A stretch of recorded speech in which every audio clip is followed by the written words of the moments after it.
refuse to be incited against other tribes, and do not allow yourselves to engage in violence against another person.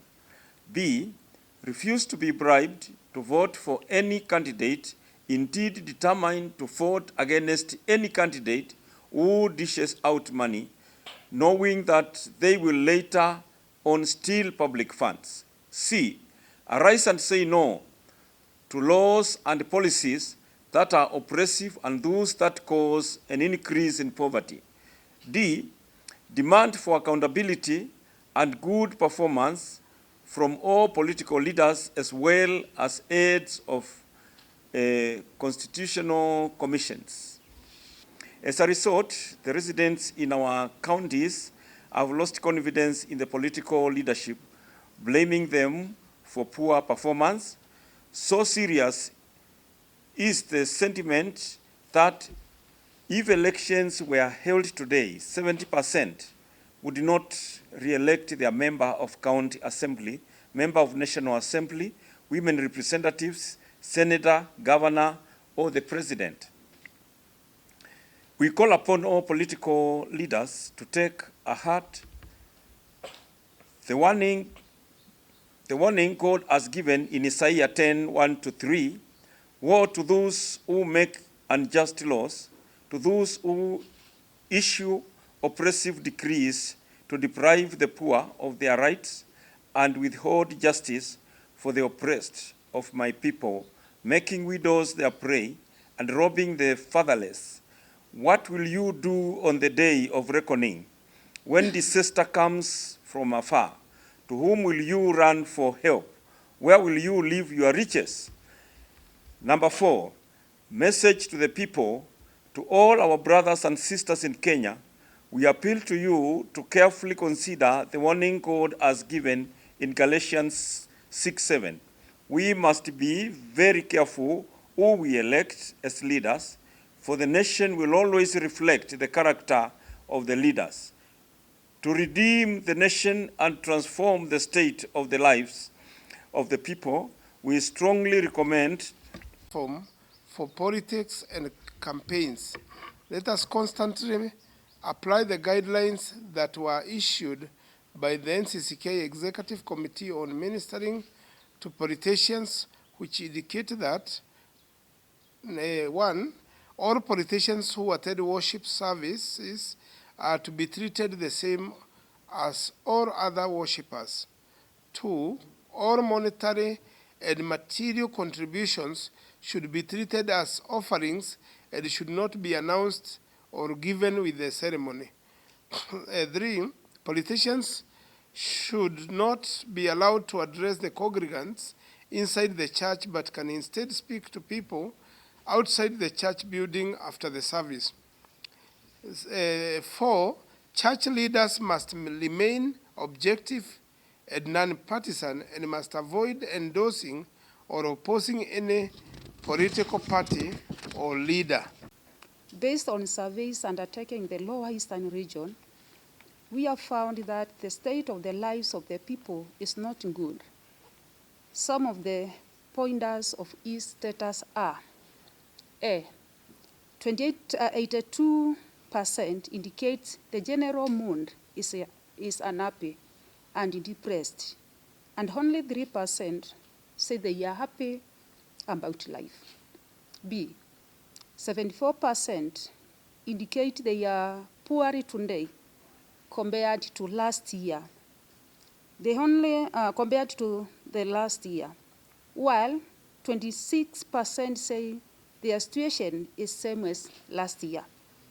C, 90% indicate that cost of living is their highest priority. D, high level of taxations, and which the government takes just over 56% of an individual's income through direct and indirect taxes. Number 2, manifestations of the state of the people.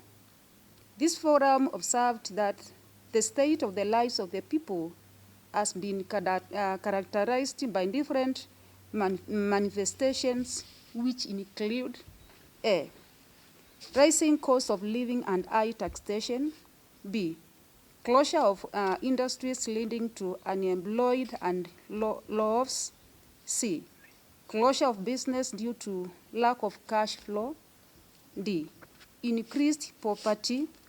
E, rapid increase in drugs abuse and alcoholism, which is destroyed individuals and families.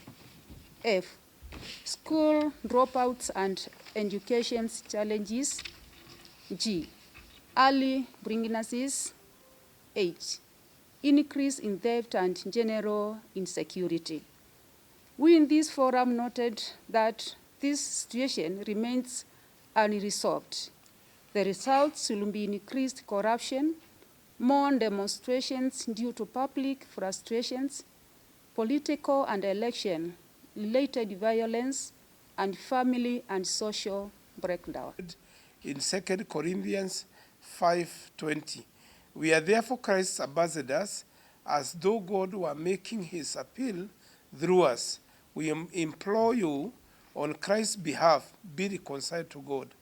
Appreciating this principle, Lord bestowed on us, we look to heart the words of our Lord Jesus Christ recorded in Matthew 23:23. Woe to you, teachers of the law and Pharisees, you hypocrites! You give a tenth of spices, mint, dill, and cumin, but you neglect the more important matters of the law, justice, mercy, and faithfulness. You should have practiced the latter without neglecting the former. So I would want to allow our sister to proceed. Being challenged to practice. Refuse to be used by politicians to engage in violence and hooliganism. The money the politician is giving you will not last, but the effect of their corruption will keep you poor forever. Just say no. Number 3, seek opportunities for skilling and mentorship to enable you have sources of income even without salaried employment. We also encourage you to form empowerment groups, which we call chamas, with fellow youths, so that you can encourage each other to overcome alcohol and substance abuse. Beyond the socio-economic state of the lives of the people, we recognize that non-communicable diseases are a major threat to the health and well-being of Kenyans. These conditions, which include diabetes, hypertension, stroke, cancer, heart ailments, and cardiovascular diseases, currently account for 55% of hospitalized and 39% of deaths. They also consume 77% of total health expenditure of households. As a nation, we must take steps to address this condition, towards which we recommend the following. A, non-communicable diseases should be declared a national emergency so that adequate attention and resources are allowed to the sector.